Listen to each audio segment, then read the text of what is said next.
شروع اللہ کا نام لے کر جو بڑا مہربان نہایت رحم والا ہے۔ جو مخلوق آسمانوں اور زمین میں ہے اللہ کی تسبیح کرتی ہے اور وہ غالب ہے، حکمت والا ہے۔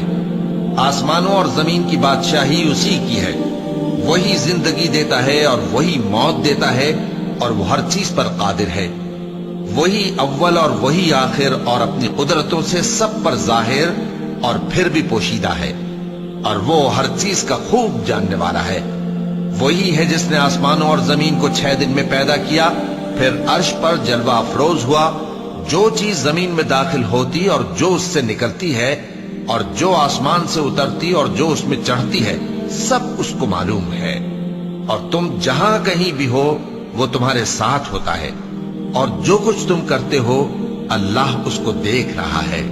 آسمانوں اور زمین کی بادشاہی اسی کی ہے، اور سب معاملات اسی کی طرف رجوع ہوتے ہیں۔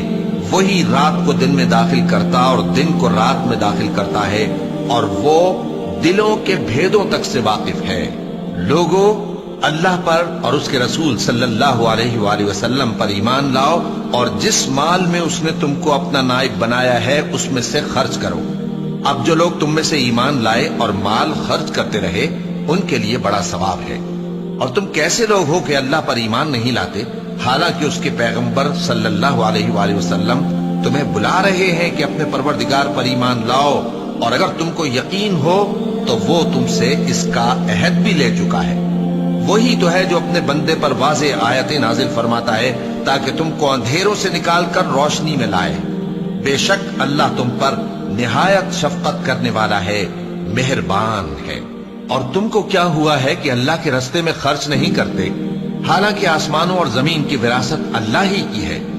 جس شخص نے تم میں سے فتح مکہ سے پہلے خرچ کیا اور جنگ کی، وہ اور جس نے یہ کام بعد میں کیے وہ برابر نہیں۔ ان کا درجہ ان لوگوں سے کہیں بڑھ کر ہے جنہوں نے بعد میں مال خرچ کیے اور کفار سے جنگ کی، اور اللہ نے سب سے ہی ثواب نیک کا وعدہ کیا ہے، اور جو کام تم کرتے ہو اللہ ان سے واقف ہے۔ کون ہے جو اللہ کو نیک نیتی سے قرض دے تو وہ اس کو کئی گنا ادا کرے گا، اور اس کے لیے عزت کا صلہ یعنی جنت ہے۔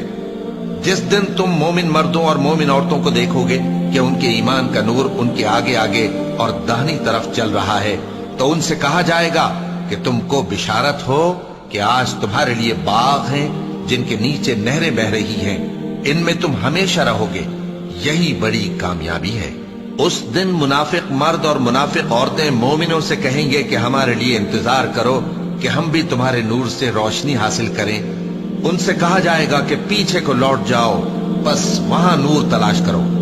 پھر ان کے بیچ میں ایک دیوار کھڑی کر دی جائے گی جس میں ایک دروازہ ہوگا، جو اس کی جانب اندرونی ہے اس میں تو رحمت ہے، اور جو بیرونی جانب ہے اس طرف عذاب ہے۔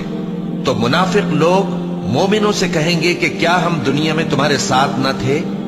وہ کہیں گے کیوں نہیں تھے، لیکن تم نے خود اپنے آپ کو بلا میں ڈالا اور ہمارے لیے گردش زمانہ کے منتظر رہے، اور اسلام میں شک کیا، اور فضول آرزو نے تم کو دھوکے میں ڈالے رکھا، یہاں تک کہ اللہ کا حکم آ پہنچا، اور اللہ کے بارے میں تم کو وہ شیطان بڑا فریب دیتا رہا۔ تو آج تم سے کوئی معاوضہ نہیں لیا جائے گا، اور نہ کافروں ہی سے قبول کیا جائے گا۔ تم سب کا ٹھکانہ دوزخ ہے کہ وہی تمہارے لائق ہے، اور وہ بری جگہ ہے۔ کیا ابھی تک مومنوں کے لیے اس کا وقت نہیں آیا کہ اللہ کی یاد کرنے کے وقت اور قرآن جو حق کی طرف سے نازل ہوا ہے اس کے سننے کے وقت ان کے دل نرم ہو جائیں، اور وہ ان لوگوں کی طرح نہ ہو جائیں جن کو ان سے پہلے کتابیں دی گئی تھیں، پھر ان پر طویل عرصہ گزر گیا تو ان کے دل سخت ہو گئے، اور ان میں سے اکثر نافرمان ہیں۔ جان رکھو کہ اللہ ہی زمین کو اس کے مرنے کے بعد زندہ کرتا ہے۔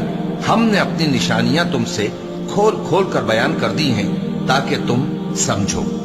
جو لوگ خیرات کرنے والے ہیں، مرد بھی اور عورتیں بھی، اور اللہ کو نیک نیتی سے قرض دیتے ہیں، ان کو کئی گنا ادا کیا جائے گا، اور ان کے لیے عزت کا صلہ ہے۔ اور جو لوگ اللہ اور اس کے پیغمبروں پر ایمان لائے، یہی اپنے پروردگار کے نزدیک صدیق اور شہید ہیں۔ ان کے لیے ان کے اعمال کا صلہ ہوگا، اور ان کے ایمان کی روشنی بھی ہوگی۔ جن لوگوں نے کفر کیا اور ہماری آیتوں کو جھٹلایا،